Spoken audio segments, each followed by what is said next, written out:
Assalamualaikum warahmatullahi wabarakatuh. Saudaraku, mari kita renungkan bersama.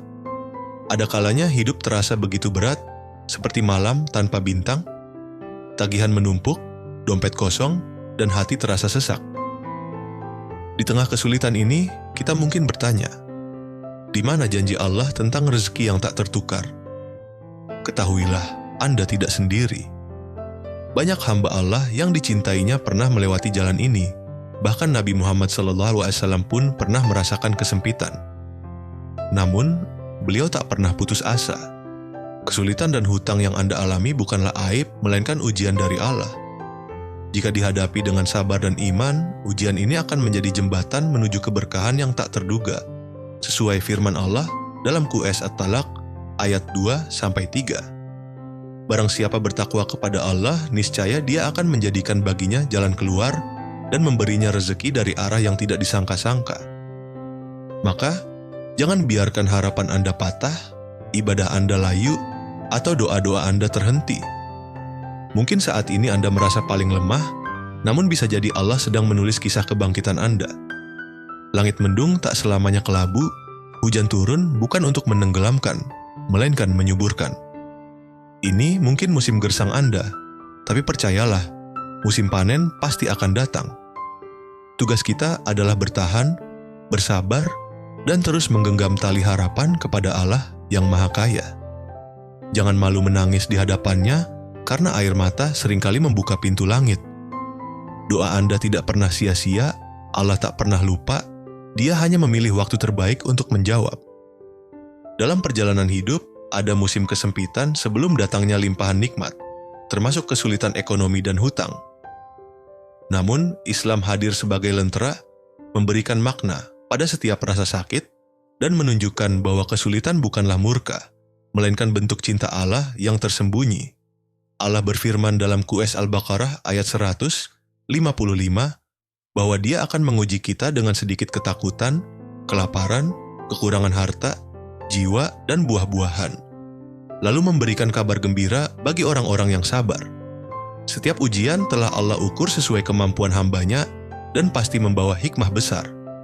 Kesulitan bukanlah hukuman, melainkan proses penempaan hati untuk mengasah keteguhan, membersihkan kesombongan, dan memurnikan niat agar hanya bergantung padanya. Sebagaimana sabda Rasulullah SAW, sesungguhnya besarnya pahala sebanding dengan besarnya ujian, dan sesungguhnya jika Allah mencintai suatu kaum, maka Dia akan menguji mereka. HR Tirmidzi. Dengan diuji secara ekonomi, Anda diberi peluang meraih derajat sabar dan tawakal yang lebih tinggi. Rezeki tidak hilang, hanya belum tiba. Allah Maha melihat air mata dan mendengar doa-doa Anda. Ketika pintu dunia terasa tertutup, itu tandanya Allah ingin Anda mengetuk pintunya lebih keras. Sabar bukanlah pasrah tanpa usaha, melainkan tetap bergerak meski tertatih sambil terus berdoa. Islam selalu menawarkan jalan keluar, tidak hanya melalui ikhtiar lahir, tetapi juga melalui kekuatan batin, yaitu doa. Rasulullah SAW mengajarkan doa-doa khusus untuk melunasi hutang dan membuka pintu rezeki. Salah satunya adalah doa yang diajarkan kepada sahabat Abu Umamah. Ya Allah, aku berlindung kepadamu dari kegelisahan dan kesedihan. Aku berlindung kepadamu dari kelemahan dan kemalasan. Aku berlindung kepadamu dari sifat pengecut dan kikir. Dan aku berlindung kepadamu dari lilitan hutang dan tekanan manusia. HR Abu Daud. Selain itu, ada juga doa memohon kecukupan rezeki. Ya Allah, cukupkanlah aku dengan yang halal darimu agar terhindar dari yang haram, dan cukupkanlah aku dengan karunia-Mu dari meminta kepada selain-Mu. HR Tirmidzi. Yang terpenting adalah konsistensi dan keyakinan penuh dalam berdoa. Bayangkan Allah benar-benar mendengarkan Anda. Jadikan doa-doa ini sebagai wirid harian, karena Allah tidak tidur. Dia sedang menyusun jalan keluar Anda. Setelah menguatkan hati dengan sabar dan doa, langkah berikutnya adalah memperbanyak amalan pembuka rezeki. Islam mengajarkan bahwa rezeki bukan hanya dicari, tetapi juga dijemput dengan amal-amal yang dicintai Allah. Istighfar. Mohon ampun kepada Tuhanmu, karena Dia Maha Pengampun. Ini bukan hanya penghapus dosa, tapi juga magnet rezeki. Ucapkan setidaknya 100 kali sehari dengan tulus. Menjaga silaturahmi, menyambung tali silaturahmi dapat melapangkan rezeki dan memanjangkan umur. Perbaiki hubungan dengan keluarga dan kerabat. Sedekah. Memberi di saat kekurangan mungkin terasa berat, namun sedekah justru membuka jalan kelapangan.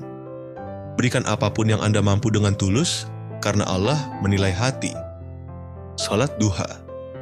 Salat duha adalah bentuk sedekah untuk seluruh tubuh dan amalan yang sangat dianjurkan bagi pencari rezeki. Membantu orang lain.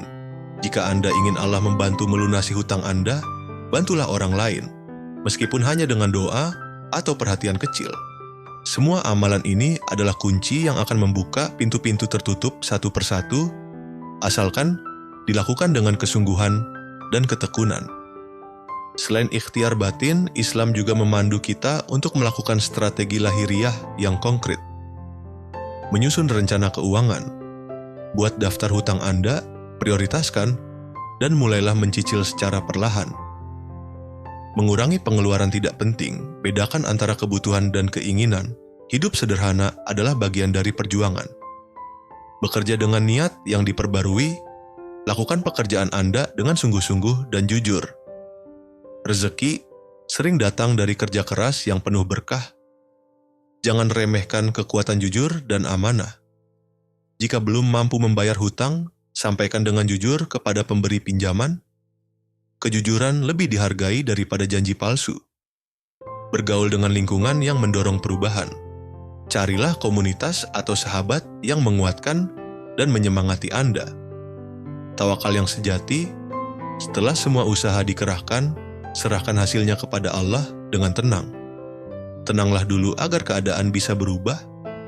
Bangkit dari himpitan ekonomi dan lilitan hutang memang bukan proses sehari semalam, tetapi bukan mustahil. Selama Anda punya tekad, iman, dan kemauan untuk belajar serta berubah, Allah akan bukakan jalan.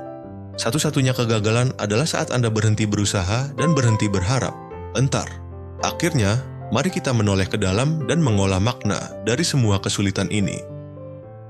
Rezeki yang paling agung bukan hanya pelunasan hutang atau melimpahnya uang, tetapi hati yang tenang, jiwa yang sabar, dan keyakinan yang tak tergoyahkan bahwa Allah senantiasa bersama kita.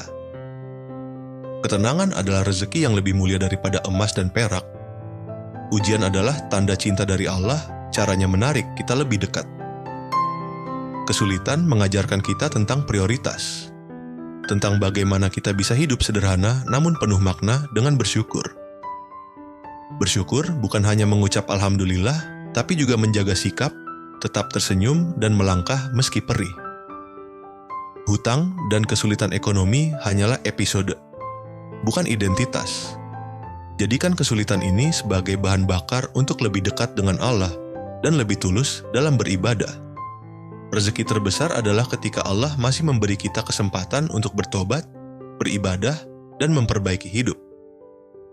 Jika Anda masih bisa bersujud dan berdoa, Anda masih kaya karena memiliki Tuhan yang Maha Mendengar dan Maha Menolong. Ingatlah perkataan Nabi Musa AS saat terjepit, sekali-kali tidak, sesungguhnya Tuhanku bersamaku, Dia akan memberi petunjuk kepadaku. Genggam kalimat ini dalam hati, teruslah melangkah dan berharap, karena pertolongan Allah sering datang di saat kita hampir menyerah. Ketika saat itu tiba, Anda akan menatap ke belakang dan berkata, Alhamdulillah aku pernah diuji, karena dari ujian itulah aku menemukan Allah lebih dekat dari apapun yang pernah kupunya. Semoga narasi ini memberikan kekuatan dan pencerahan bagi kita semua. Mari kita perbanyak shalawat kepada Nabi Muhammad SAW agar senantiasa mendapatkan syafaat dan keberkahan dalam hidup kita. Allahumma shalli ala Sayyidina Muhammad wa ala alihi Sayyidina Muhammad.